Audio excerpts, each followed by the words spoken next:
All right, we're here with Montreal Canadiens General Manager Marc Bergevin. Marc, it's a pleasure to see you.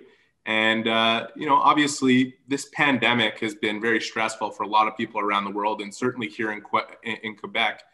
I'm wondering, first off the bat, how it's been for you personally. You've got kids abroad, you're here in Montreal. How have things been for you? It's like everybody else. It's not easy. We have restriction due to the pandemic. I believe the government put some safety in place to respect, and I think people are doing it. I know there's no guarantee that you're not gonna get COVID, and I understand that. But I think overall, with the curfew now, people, Quebecers, are a lot of stress. But I think we're getting towards the end of this pandemic, and hopefully, sooner than later, we'll all be behind us and we'll be thinking of the past. But I'm sure for you guys too, hasn't been easy. Last night driving home, after the scrimmage, seeing the streets empty, no cars on the road. It's a weird feeling, but it's for the best, and hopefully we'll get it behind us sooner than later. When you go back to 2018, when you embarked on this reset, Marc, did you have a sense that potentially by this time you could be looking at the type of roster you have in front of you right now? No, not at all. I mean, I knew what the direction we had to go, and I was willing to do that. There was a price to pay.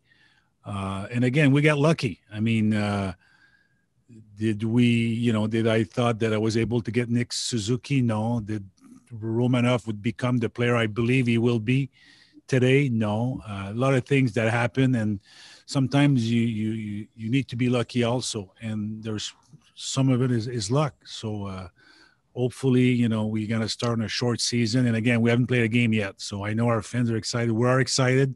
Our players are, but we still have to do the work. And that's going to start in Toronto on Wednesday. I referenced that roster before, and I look at the pieces that are here now, and I look at the blue line and the size of it, and pieces like Josh Anderson and Corey Perry. And I'm talking about that reset, and I'm wondering, at the time, a lot of people were critical of the fact that you were holding on to veteran players. I see a lot of similarities with the Boston Bruins and the way you guys reset your roster and the construction of the actual roster. Were they a bit of a model for the way you guys wanted to move forward? I didn't look at one team in particular, but I know that you can't go with all youth and you can't go with all older players. You need a match. And when you have the match, you need the good leadership to go along with it. And that started with Shea Weber. So, this roster wouldn't be possible without Shea. And I think the way he played in the bubble, the way Pricer played in the bubble, and that goes, Jeff Petrie was amazing. And those are solid vets. And plus our young kids coming around that give us a sign that, let's start to be more aggressive. And again, I like I mentioned earlier, Josh Anderson is a player we were looking years ago, but lots of time you talk to a team about a player you like, and either they don't want to move him, or they'll simply tell you, Marc, you don't have a match for what I'm looking for in return, and that player will go somewhere else. So, Columbus need a centerman, and we felt that we were able to move one to get size on the wing and Josh, and we're able to get the deal done. And I know for a fact there was other teams after Josh, but they didn't have the match that Columbus was looking for. So in a way, it's a little bit of luck too. We're nearing the end of training camp here, and you finally had a chance to watch these guys for a week. Guys like Josh Anderson, Tyler Toffoli, Joel Edmondson, Alex Romanov, who's certainly, garnering a lot of attention, and deservedly so. What have been your impressions so far of watching this team come together? And also behind the scenes, what have been your impressions of the interaction between these guys and the positive kind of mindset that we've heard about throughout this camp? Well, again, it's scrimmage and practices, but I like what I've seen. Like I said, I brought Eddie here. Like Eddie, I call him Eddie because that's what his nickname is. Joel Edmondson, his size, his range. He's got dimension. He's got some personality to his game. Ty, smart, crafty, hockey sense. Josh, you say Josh is big, he skates well for a big guy. Forget for a big guy, he just skates well. He's a big man with power. And what I like about Josh skating is he could track people. It's not only in straight line. He's still pretty mobile as he skates forward, and he attacks the net.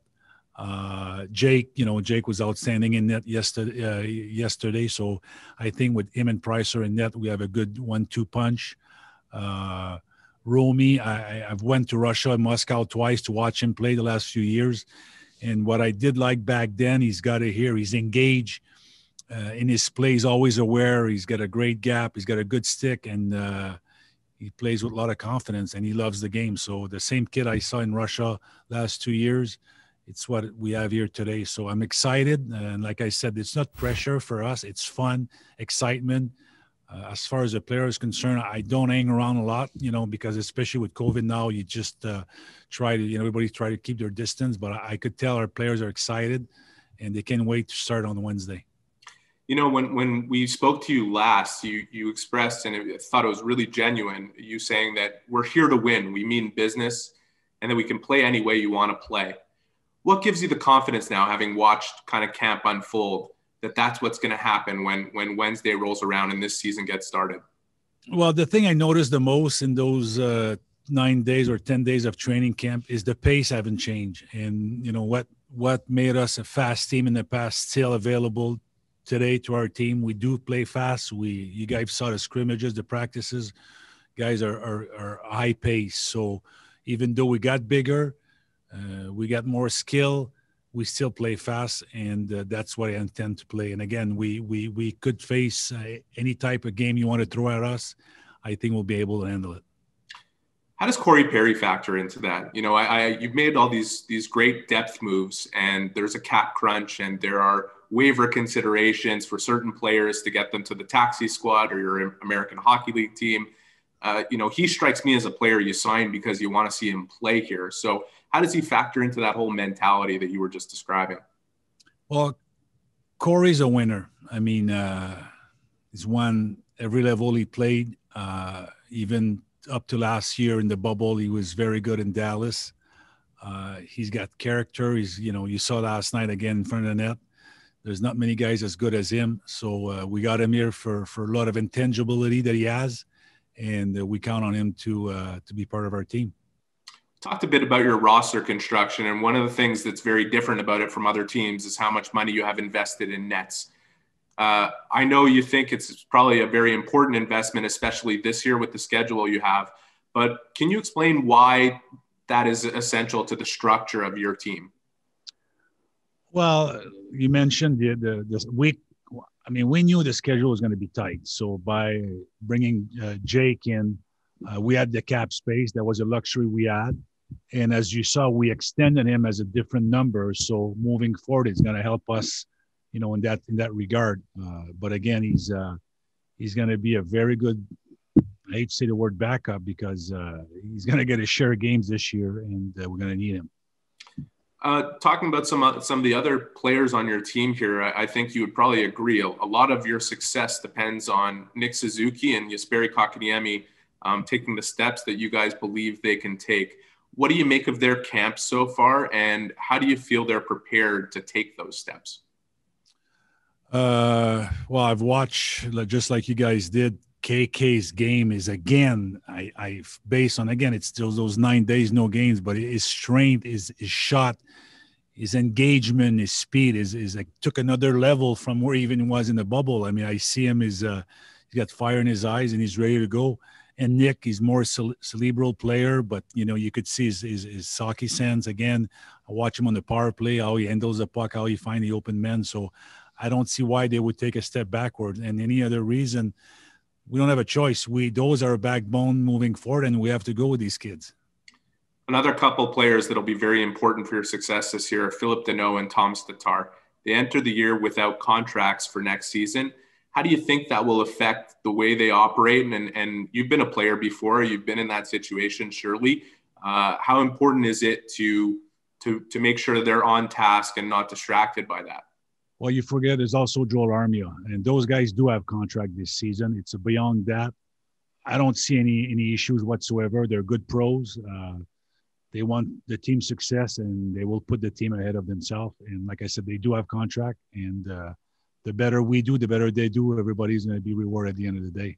Specific to Phil Deneau, how crucial is his role this year as the elder statesman among your centermen? You've got three pretty young guys up the middle and a guy in Philip who handles various responsibilities. How important is he to your team this year? Phil is very important to our team. I think his role is important for what he does against other teams' best line on the penalty killing. He's good on face-off. And then we have Nick, who's taking a step. Even now, I saw him in the bubble, how good he's on the penalty killing. So, and Jake, I think Claude mentioned last couple of days, he took another step, his pace. I think we're good down the middle for years to come. Well, you're going to face a serious quality of competition in this Canadian division. How do you view this division and the teams that you've got to play on a nightly basis here? Oh, there's not going to be, you look at the schedule, as you guys saw, there's not going to be an easy game from start in Toronto, opening night, and then we'll go out west, Edmonton, Vancouver, Calgary's not easy, Winnipeg, and Ottawa's gotten better. There's not going to be an easy game this year, that's for sure. Marc, we can't thank you enough for your time. We wish you good health and success this season. For Marc Bergevin, Eric Engels, Sportsnet, Montreal.